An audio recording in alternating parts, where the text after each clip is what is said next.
Hello guys, good to have you back for another video of Service Reset My Car. In today's video I'm going to show you how you can reset the surface oil indicator of a Suzuki Swift. These are built in 2018 till 2022 and this is how you do it. First, the ignition is turned off, turn back on the ignition, wait for all the notifications to disappear, like this one, wait for this one to disappear.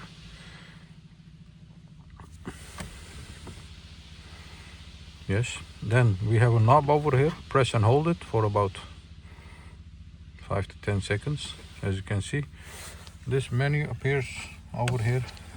Turn this button to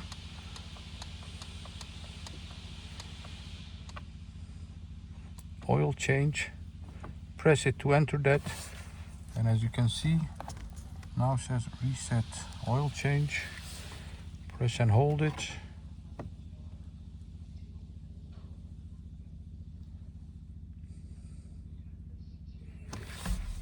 As you can see, it says successful.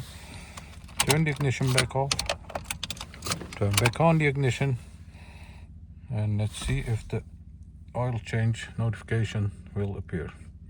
As you can see, there is no oil change notification over there, and the big notification in my screen is also gone. That was it for this video. Give us a thumbs up if you like our videos. Subscribe if you haven't subscribed yet, and hope to see you next time in another video. Stay safe, take care, bye bye.